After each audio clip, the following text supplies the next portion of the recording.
राधे राधे दोस्तों, पूजा भक्ति चैनल में आप सभी लोगों का स्वागत है। राधा रानी आप सभी की मनोकामनाएं पूरी करे तो राधा रानी के नाम का जयकारा लगाते रहिए और नीचे कमेंट बॉक्स में राधे राधे लिखना नाम बोलिए।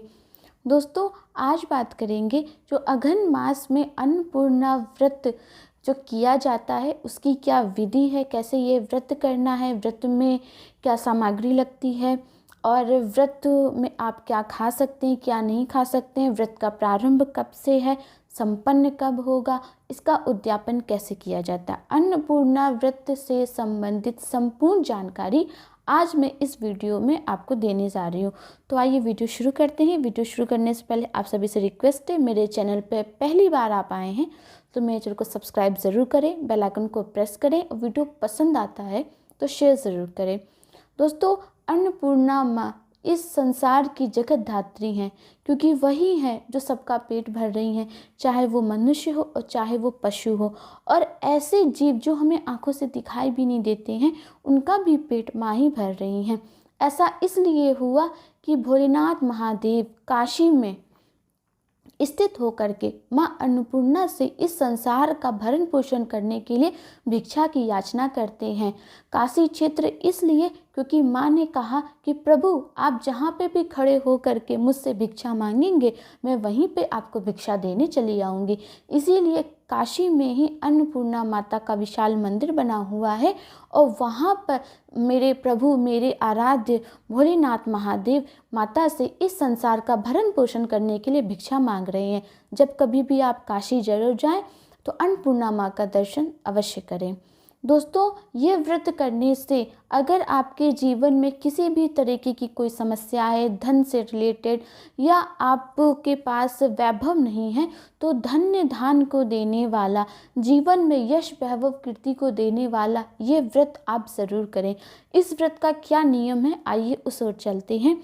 दोस्तों, ये व्रत अघन मास के, जिसको माघशीस भी कहा जाता है, कि पंचमी, कृष्ण पक्ष की पंचमी तिथि से प्रारंभ होता है और अघन मास के शुक्ल पक्ष की षष्ठी तिथि तक ये व्रत चलता है, जो कि इस महीने, जो कि अघन मास प्रारंभ हो चुका है, इस व्रत का प्रारंभ कल 24 नवंबर को पंचमी तिथि से होगा और इस व्रत को आप संपन्न करेंगे 9 दिसंबर गुरुवार के दिन घनिष्ठा नक्षत्र में। इस व्रत में आपको क्या करना है, कैसे ये व्रत किया जाता है। दोस्तों, इस व्रत में जिस दिन आपको व्रत करना है, मतलब कल आपको व्रत करना है, तो आपको पहले से ही एक जगह पर चौकी के ऊपर लाल कपड़ा बिछा करके अष्टदल कमल का चावल लाल रंग से रंग लें या पीले रंग से रंग लें, उससे अष्टदल कमल का निर्माण करें। उस अष्टदल कमल के ऊपर माता अन्नपूर्णा की फ़ोटो रखनी है और फ़ोटो वही होगी जिसमें वो भिक्षा दे रही हैं भोलेनाथ महादेव को। ईज़िली पूजा पाठ की दुकानों पर मिल जाती, आप उसको ले आइएगा, उसको स्थापित कीजिए। स्थापित करने के बाद बगल में ही एक दूसरा अष्टदल कमल बनाएंगे, जिसमें आप अन्न से भरा हुआ, जैसे कोई लोटा ले लीजिए, उसमें चावल भर के वो अन्न से भरा हुआ पात्र माता के बगल में स्थापित किया जाता है और उस माता के दाहिनी ओर आपको कलछुल स्थापित करनी। कलछुल वही होता है जिससे आप दाल सब्जी सर्व करते हैं और बाईं ओर ये अन्न से भरा हुआ पात्र होता है। एक नारियल रखा हुआ कलश आप इस अन्न पात्र से भरे हुए पात्र के आगे स्वास्तिक बना करके स्थापित कर लें। मैंने जैसे कल कलश स्थापना बताई थी उसी तरीके से करना है, बस उसमें आपको कौड़ी और गोमती चक्र वगैरह नहीं डालना है। सिंपल गंध, पुष्प, अक्षत, सुपारी और हल्दी डाल के आपको स्थापित करना है। फिर आप दीप प्रज्वलित कर लेंगे, ठीक है, इतना आपको करना है। लेकिन इन सब के पहले मॉर्निंग में आपको क्या करना है वो ध्यान से सुनिए। जिस भी दिन व्रत होता है उस दिन आपको सूर्य उदय से पहले उठ जाना है, साफ सुथरे कपड़े पहन लेने हैं, सारी पूजन सामग्री एकत्र कर लेनी है। पूजन सामग्री में आपके पास क्या क्या होना चाहिए उस चीज़ को ध्यान से नोट कीजिए। धूप, दीप, लाल पुष्प, रोली, हरे चावल वो होते हैं जो खेतों में मिलते हैं, आपको जहाँ पर माली फूल बेचते हैं वहाँ पे मिल जाएंगे, जिसको धान कहते हैं। और अन्नपूर्णा माता की फ़ोटो, रेशमी धागा, ये रेशमी धागा का क्या काम है अभी मैं आपको बताऊंगी। रेशमी धागा, पीपल का एक पत्ता, सुपारी और एलोवेरा का पौधा अगर आपके घर में है तो आप उस पौधे को भी अच्छे से साफ करके पूजन के पास रखिएगा। तुलसी जी का पौधा है तो तुलसी जी का पौधा भी रख सकते हैं। अन्नपूर्णा माता की फ़ोटो और धान की बालियों का आपको संग्रह करना है, अगर आपको मिल जाती, क्योंकि उसी का कल्प वृक्ष बनाया जाता है। अगर वो नहीं मिलता है तो आप केले के पत्ते का भी बना सकते हैं। अन्न से भरा हुआ पात्र जो मैंने आपको बताया, और एक कलछुली जो कि आपको माता की दाहिनी ओर रखनी है। ठीक है, इतना सब सामान व्यवस्थित कर लेने के बाद आपको जो रेशमी डोरा है, उस रेशमी डोरे पर आपको जो है 17 गांठ लगा लेनी है। 17 गांठ आपको उस रेशमी डोरे के ऊपर लगानी है। आपको 17 गांठ लगा लेनी है।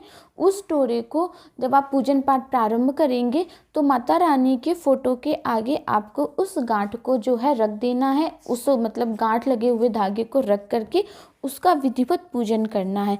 अच्छा, उसके बाद आपको क्या करना है, जब आप उसका पूजन कर लेंगे, माता रानी के फोटो को पुष्प धूप दीप सब दिखा देंगे, सब कुछ कर लेंगे, उसके बाद वो जो धागा है जिसमें 17 गांठ लगाई हुई है, उस धागे को भी आप पुष्प और धूप दीप दिखा करके, अगर पुरुष हैं तो दाहिने हाथ में, अगर महिला है तो अपने बाएं हाथ में आप उसको बांध लीजिए। ठीक है, और हाथ में संकल्प लीजिए कि हे माता, हे धन देने वाली, यश वैभव कीर्ति देने वाली और सभी जीवों का पेट भरने वाली माता, मैं आपका आज अन्नपूर्णा का व्रत करने जा रहा हूँ। आपकी कृपा से मेरा ये व्रत निर्विघ्न संपन्न हो। माँ, मुझ पर कृपा कीजिए, मेरे पुत्र की, मेरे धन की, धन धान्य की, यश वैभव कीर्ति की रक्षा कीजिए। ऐसा कहते हुए जो अक्षत हैं वो आपको छोड़ देने हैं। ध्यान रखिएगा, पूजा के लिए जो भी आप चावल ले रहे हैं, चाहे वो कलश भरा हुआ चावल हो या पूजा में जो भी चावल हो,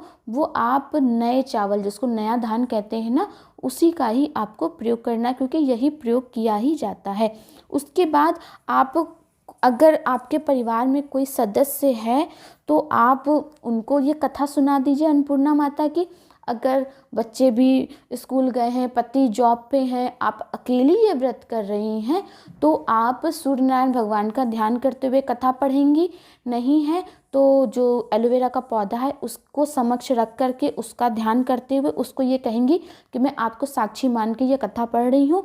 वो भी नहीं है तो तुलसी माता का पौधा अगर आपके पास है तो उनको साक्षी मान करके उनको ही ये कथा का श्रवण आपको कराना है। अगर वो भी नहीं मिल रहा है तो पीपल का एक पत्ता रख लीजिए, उस पत्ते को ही साक्षी मान करके कथा आपको कह देनी है। इस व्रत में लगातार 16 दिन तक आपको सुबह कथा कहनी है और दोनों टाइम आरती करनी है। ठीक है, आप जो हैं जब 17वां दिन आएगा, यानी कि जब मार्गशीर्ष शुक्ल पक्ष की षष्ठी तिथि आएगी, उस दिन आपको इस व्रत का उद्यापन करना होता है।